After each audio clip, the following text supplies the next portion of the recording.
My sister-in-law asked me to watch her kids for a weekend. That weekend turned into 3 months. No calls, no money, just silence. When she finally showed up, she had new nails, a tan, and an attitude. I never wanted them anyway, she said as she pulled away. I looked at those kids sleeping on my couch and realized the only option left was. I never planned to be a parent. Hell, I didn't even keep food in my fridge half the time. My life was simple. Wake up, fix cars at the shop, come home, microwave something, pass out. I'm 38, single, and live in a beat-up apartment above a tattoo shop in Columbus, Ohio. 3 months ago, my sister-in-law, Danielle, called me out of nowhere. She sounded out of breath, like she was running or stressed. Can you watch the kids just for the weekend? Please. I'll be back Sunday night. I swear. Danielle has 2 kids, Cameron, 9, and Jess, 6. They're my late brother Tyler's kids. He died in a car wreck 3 years back. I thought Danielle was doing okay. I'd help out once in a while, like fixing stuff around her house or giving her rides. But this was different. I asked her if she was sure, and she said it was urgent. She didn't say where she was going. She just said she needed a break, and she'd be back soon. An hour later, she pulled up in an old SUV, left the engine running, and basically shoved the kids out onto the curb. She didn't even come upstairs. Just leaned out the window and said, "Thank you, you're a lifesaver," then drove off. The kids had one duffel bag, half-zipped, with some wrinkled clothes and a stuffed unicorn. No meds. No schedule. No instructions. I figured maybe she was dealing with something serious. Divorce? Rehab? I didn't know. I didn't ask. I just told the kids they'd be sleeping on the couch and I'd order pizza. That first night was okay. Jess was quiet. Cameron asked if he could play my old PS2. We watched a movie and they both passed out. Then Sunday night came. No Danielle. Monday morning, nothing. I called, texted, left voicemails. The line didn't go straight to voicemail, so I knew her phone wasn't off. But she never answered. By the end of the week, I had to take time off work to enroll the kids in school. I wasn't on any of their emergency forms. I didn't have custody. The school was hesitant, but after I showed them Cameron's birth certificate and explained who I was, they let me fill in the gaps. I found out Jess was allergic to peanuts when she broke out in hives after eating a granola bar. I took her to urgent care and paid cash because I didn't have her insurance card. No one from Danielle's side of the family picked up when I called. I sent a message to her mom on Facebook, left on read. Her sister blocked me. So it was just me. And these 2 kids who kept asking, "When is mommy coming back?" I lied at first. I said she was on a trip. Then I said she was sick. Then I just stopped answering. I sold my tools to buy groceries. Sold my game console. Even sold a set of rims I'd been saving for my project car. Cameron started calling me UNC. Jess would cry herself to sleep and cling to me like I was all she had left. And maybe I was. I reported Danielle to Child Protective Services. They said they'd look into it. Whatever that means. Weeks turned into months. I stopped counting after week 9. Then, just like that, one morning at 7 a.m., there was a knock on my door. I opened it, and there she was. Danielle. Wearing sunglasses, with a fake tan, long nails, and a cup of Starbucks like she was just coming back from yoga. Her hair was bleached and styled. Her eyebrows were perfect. She looked rich. Rested. "Wow," she said, looking around the apartment. "Still living in this dump?" I stared at her like she was a ghost. "Where the hell have you been?" She smiled like I asked her where she got her shoes. "Vegas. Then I met this guy in Palm Springs. You know how it goes." I didn't say anything. I was afraid I might actually scream. She stepped into the apartment like she owned the place, looked at the kids asleep on the couch, and said, "They look fine." I snapped. "You left them with me. No clothes. No money. No contact. For 3 months. Danielle rolled her eyes. "God, relax. I needed space. I never wanted kids anyway. Tyler did." I said, "They're your kids." She shrugged. "And now they're your problem." Then she turned around and walked right back to her rental car. Drove off like she just dropped off dry cleaning. I stood there frozen. I looked back at those kids, Cameron wrapped in a blanket, Jess holding that same stuffed unicorn like it was her only lifeline. And that was when it hit me. This wasn't an accident. This wasn't some emergency. Danielle dumped them. On purpose. Like trash. Like she was just waiting for someone else to take the weight off her shoulders. She didn't deserve to be their mom. and I wasn't going to let her get away with it. I called CPS again the same day Danielle showed up. This time, I didn't ask. I demanded. I told them everything: how she left the kids for over 3 months without a single call, how she showed up with a tan and fake nails and didn't even ask how they were doing. I told them she admitted out loud that she never wanted them anyway. They said they'd escalate the case. But I'd heard that line before. So I started my own plan. First, I filed for emergency temporary guardianship at the county courthouse. It wasn't easy. I had to bring paperwork, school records, medical bills, all the stuff she left behind. I even printed screenshots of my call logs, texts, and the photos I'd taken of the kids over the last few months. I told the judge I didn't want to take them from their mom, I just wanted them safe. The judge gave me temporary custody for 90 days. Said Danielle had to respond if she wanted to challenge it. She didn't. Not a word. I figured that would scare her into trying to act like a mom again. Maybe pretend for a little while. I was wrong. 2 weeks after I got custody, I saw something that flipped a switch in me for good. Danielle's Instagram? Someone sent me her page. I'd never followed her. Didn't care. But there it was. Open to the public. Photos of her in Cabo. In a bikini. At a club. With some guy named Brett. Hashtags like hashtag #momdeservesfun and hashtag #newlifewhodis. In the comments someone asked, "Where are the kiddos?" And she replied, "With Uncle Babysitter face blowing kiss. Uncle Babysitter. That's what she called me. Like I was some idiot she tricked into raising her kids while she played rich girlfriend. I showed the screenshots to CPS and the court. They added it to the file. That same week, the school counselor pulled me aside. She said Jess had drawn a picture during class. It was of a woman walking away from 2 kids crying. Jess had written, "Mommy left us. Uncle stayed." The counselor teared up. So did I. Meanwhile, Danielle kept posting. She never called once. Then, another twist. She got engaged. To Brett. And guess what? She wanted to move out of state. With him. To Miami. And suddenly, she messaged me. For the first time since she vanished. Her message was short. "Need the kids' birth certificates for school stuff. Can you drop them off?" Thanks, smiling face with smiling eyes. That's when I knew. She wasn't done using me. She didn't want the kids. She wanted to erase them. Pretend they were handled, tucked away, so she could live her new life in peace. I didn't respond. Instead, I called a lawyer. Because I was done being her safety net. Now I was going to be her reckoning. I found a family law attorney named Greg Morris. Older guy, no nonsense, used to be a prosecutor. He didn't smile much, but he listened. That was enough. I showed him everything: texts, Instagram screenshots, the guardianship papers, even the school counselor's notes. He nodded, took notes, and said one thing. "She abandoned them. We can file for full custody. Permanently." I felt weird hearing it. Like it wasn't real. Like this wasn't my life. I said, "What if she fights back?" He looked up from his folder and said, "She won't." Not really. People like that? They fold when the consequences show up. So we filed. I didn't tell Danielle. I wanted the paperwork to hit her out of nowhere. She needed to feel what we felt, left out, caught off guard, powerless. But the twist came sooner than I thought. About a week after filing, I got a knock at my door. It wasn't Danielle. It was Brett. The fiancé. Clean-cut guy, button-down shirt, gold chain. Smelled like cologne and entitlement. He smiled and said, "Hey man, can we talk?" I stepped outside. I didn't want him near the kids. He leaned against the rail like we were old friends. "Listen, Danielle's been really stressed. This whole custody thing? It's too much. She just wants to move on, you know?" I crossed my arms. He went on. "She's got a new job lined up in Miami. Great money. We're trying to build something. But all this drama with the kids, it's slowing her down." I said nothing. Then he said it.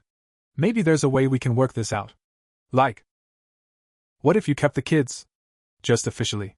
And in return we give you, I don't know, something to help out." I asked, "You trying to pay me off to raise her kids?" He shrugged. "I'm trying to make life easier for everyone. Danielle's not cut out for this. But you're doing great. Let's be real, you already raised them more than she has." My stomach turned. I said, "You know what's crazy? I agree. She's not cut out for this. But that doesn't mean she gets to walk away clean." He laughed nervously. "So what, you want revenge?" I looked him in the eye and said, "No. I want accountability. And I'm going to make sure she gets it. He left fast after that. Didn't say goodbye. 3 days later, Danielle finally responded to the court summons. Not with a lawyer. With a handwritten letter full of lies. She said I manipulated her into leaving the kids. That I refused to let her visit. That I was jealous of her new life and trying to ruin it. She sent the same letter to the school. Claimed I was emotionally unstable. Said the kids weren't safe with me. That's when I knew it wasn't just neglect anymore. She was going to war. So I fired back. I filed a defamation claim. I filed a motion to seal school records to protect the kids. And I asked the court for a full psychological evaluation for her. I also subpoenaed her Instagram posts. The judge scheduled a hearing. And Danielle? She had no idea what was coming. The courtroom was packed the morning of the hearing.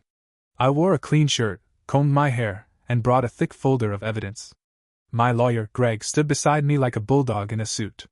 He had a calm face, but his hands never stopped flipping through the paperwork. Danielle showed up late. She walked in like she was headed to a photo shoot. Tight dress. Heels too high for a courthouse. Brett trailed behind her, wearing sunglasses inside like a jackass. No lawyer. Just the two of them and a smug attitude. When the judge asked if she had representation, she said, "No, Your Honor. I can speak for myself." Big mistake. Greg went first. He laid out everything: dates, messages, the CPS reports, screenshots from Instagram. He pointed out how Danielle was gone for 92 days. No calls. No money. Nothing. Then he handed the judge the school counselor's notes. The pictures Jess had drawn. The withdrawal slips from my savings account. Photos of my empty living room, the kids' sleeping bags, the allergy rash on Jess's arm from the granola bar. The judge listened. He didn't interrupt. Then Greg showed the screenshots from Danielle's account. Captions like, "Finally free, Uncle Babysitter took the brats off my hands. Praise be. Blocked their little sad faces out of my head. Feels amazing." The judge's eyebrows went up at that one. He asked, "Ms. Miller, would you like to explain these posts?" Danielle stood up and adjusted her dress like she was about to accept an award. "Your Honor, those were jokes. I was under emotional stress. My mental health was at rock bottom. I needed time to heal." She paused for effect. "Also," she continued, "he offered to take the kids. He practically begged me to let him have them. He wanted a chance to play daddy." I stood up. "That's a lie." The judge held up his hand. "You'll get your turn, Mr. Royce."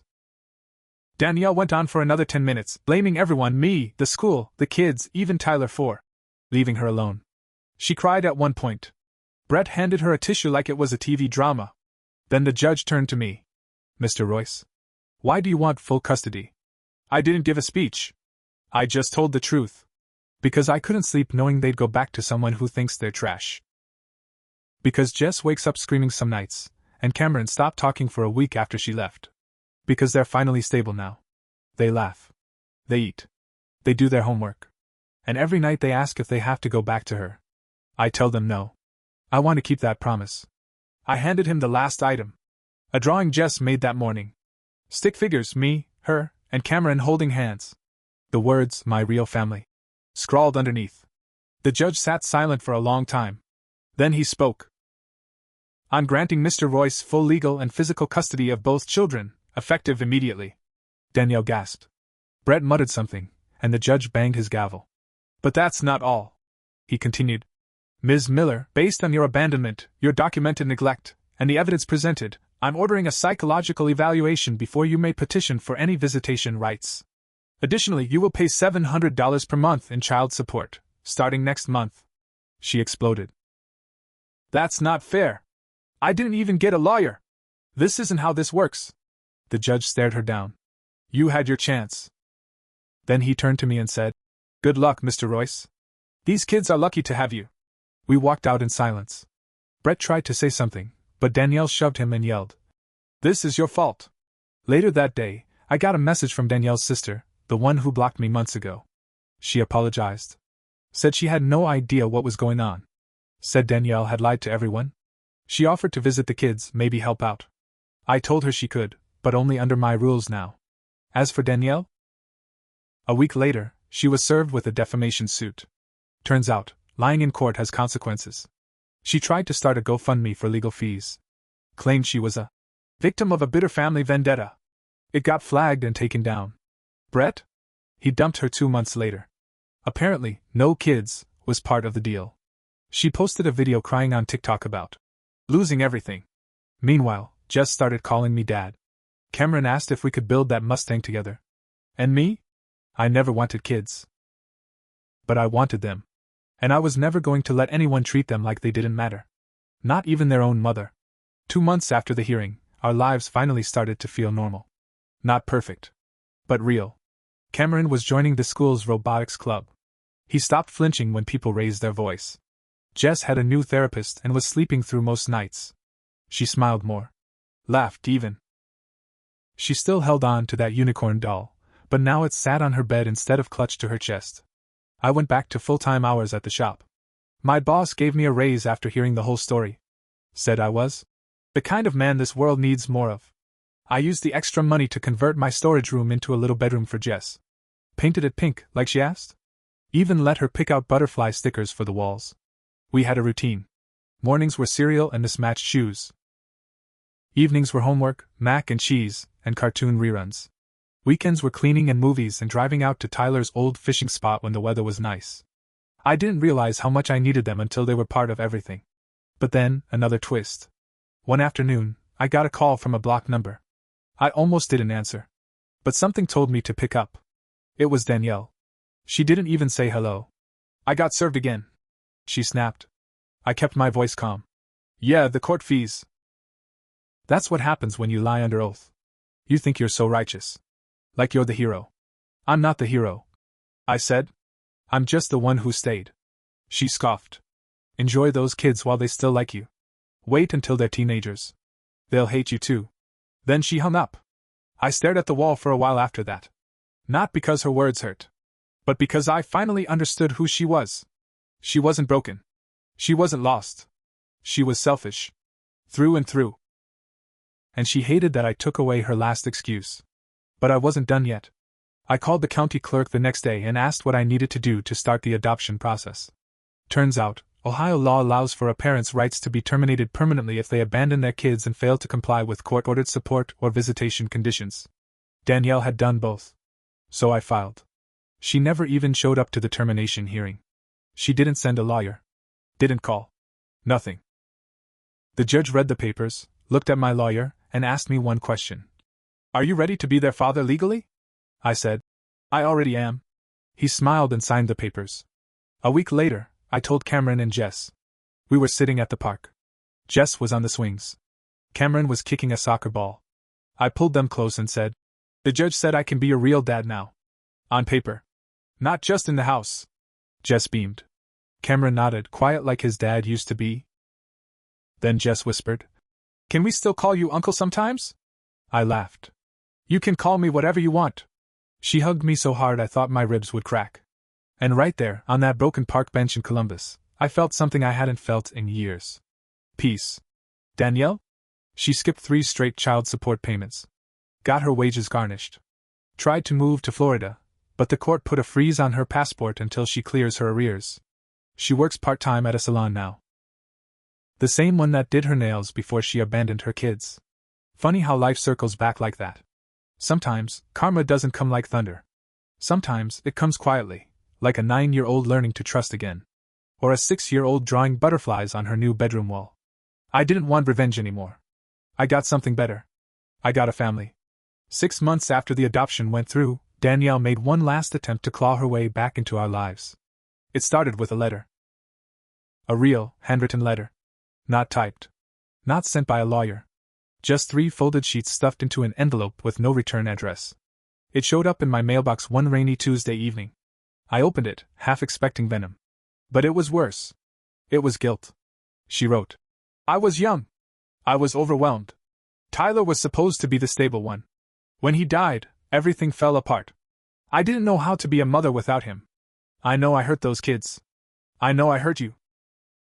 But I want a chance to make it right. I want to see them. I miss them. Please don't take them from me forever. I sat at the kitchen table and read it 3 times. Jess was coloring in the other room. Cameron was playing a game on the floor. They had peace now. They had consistency. They had love. I didn't respond. A week later, Danielle posted on her social media again, this time a long, dramatic post about losing everything, about forgiveness, and how some people will never let you grow. She painted herself as the victim. Again. Said she was banned from her own children. And called me a thief of blood. That was the final nail in the coffin. I printed the post, forwarded it to my lawyer, and filed a permanent restraining order, protecting the kids and myself. The judge granted it, citing emotional manipulation and past abandonment. Danielle didn't even contest it. She faded out after that.